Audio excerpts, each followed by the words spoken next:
Good evening. I'm Selena Riley-Gerganis in your EDL 513 class, and tonight I want to talk about the classical theory and how it has impacted the organizational history up to the present time. I'm going to speak about three individuals and what they did in the early 1700s and even before Christ, and again try to point out their impact that they made in our organizational history today. First, by definition, the search for great effectiveness and efficiency in organization gave rise to this classical theory of administration, and it's oftentimes called the scientific management theory.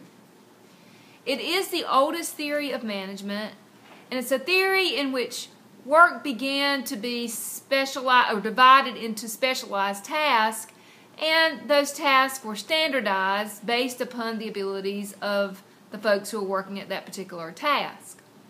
There was a hierarchy of authority, the right to direct, and a responsibility, which was the obligation to perform. And that was the chain of command. The line of authority was very linear, and it was derived from position, staff authority, and an advisory relationship. This classical theory definition was found in an article that I reviewed, a book review called Modern Organizations by Amante Etzioni. Please excuse the pronunciation of that. But again, it was also defined and more expanded on that definition for a moment as the arrangement of a work group or organizational structure based on the departmental approach to organizing. There was a span of control that referred to how many employees a manager could effectively supervise, and later defined the organizational design as a bureaucracy. So, who were some of these pioneers of this bureaucratic structure? I'm going to begin with talking about Jethro and Moses, which dates back before Christ in 1491 BC. And then move along to Sun Tzu's theories in 500 BC. And then finally in the Wealth of Nations document authored by Adam Smith in 1776. But first let's talk about Jethro and Moses. Jethro in the Bible was the father-in-law of Moses. At that point, Jethro recognized the burden that Moses had as he carried on as the head judge of all Israel. And he began to warn Moses of his demise if he continued to take all this weight upon himself. And so what he encouraged Moses to do at that point was to delegate and to train able men to judge, to lead, and to make decisions on their own. Delegation became a very important part of this generation, if you will, and new to this generation. And so we say that this may indeed implicate the beginning of the classical organizational theory and also, I would say, the democratic leadership style. So if I had to talk about how Jethro and Moses impacted organizational history to present, I would probably say that because of this monumental moment in time and this advice, that it did begin to steer the democratic approach to leadership versus a style of leadership that was predominantly authoritative at that point. That information was taken, and that story, of course, was taken from the Bible in Exodus 18:13 through 27. As we move on to the second theorist that I mentioned, Sun Tzu. Sun Tzu actually authored a book called The Art of War, which was a military strategic book that affirmed organizational development with a focus on the interrelationships with people and the having a sound knowledge of competition. Sun Tzu suggested also that planning should be a proactive state and not reactive. And if we begin to plan our strategies ahead of time and study our competition, this would result in victory over our competitors. Sun Tzu believed in embracing change and professional development in order to stay ahead of its competitors. Again, that he believed in embracing change, and he also believed in professional development. These perspectives that were found in this Art of War document or collection of works by Sun Tzu has been used in the study of organizational growth and development over time. What makes that impactful to organizational history today is that we all know that in our workplace today, those interpersonal relationships are becoming more and more important, and businesses now are using professional learning communities to build that trust and to establish relationships in order to get the work done.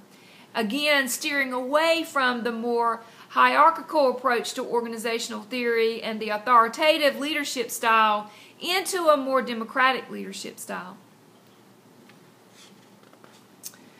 My last theorist, if you will, is Adam Smith. And Adam Smith wrote the now famous The Wealth of Nations that discussed the optimal organization of a factory. You see, in Adam Smith's book, he began to realize that the division of labor in an organization would represent a qualitative increase in productivity, and that skill in an individual should be matched up with the particular equipment or task at hand.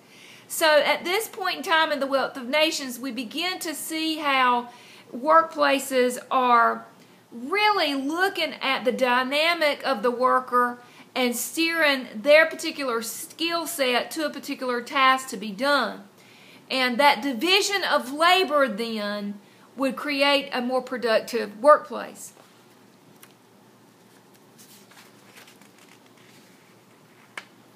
Workers at that point could be seen then as a more motivated workplace because of the economic awards, and it was a clearly defined division of labor characterized by the organization with highly specialized personnel and with a distinct hierarchy of authority, but once again, everybody being matched with the skill set that was appropriate.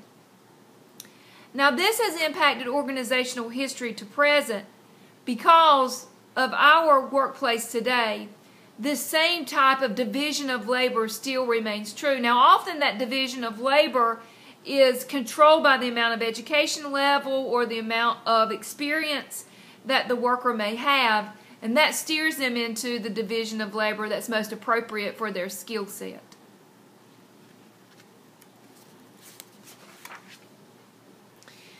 In conclusion, before I conclude, I will say that information on the Wealth of Nations, most of that was taken from the actual document, the Wealth of Nations itself, and also from another reference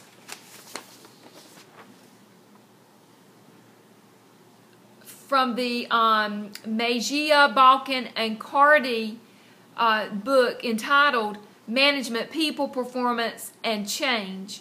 And I did look into the inquiry into the nature and causes of wealth of nations, again, the book written by Adam Smith. If I did not mention, I did want to make reference to the Sun Tzu and Organizational Development website and a PDF document that I found on www.jolc.com in reference to the Sun Tzu theorist.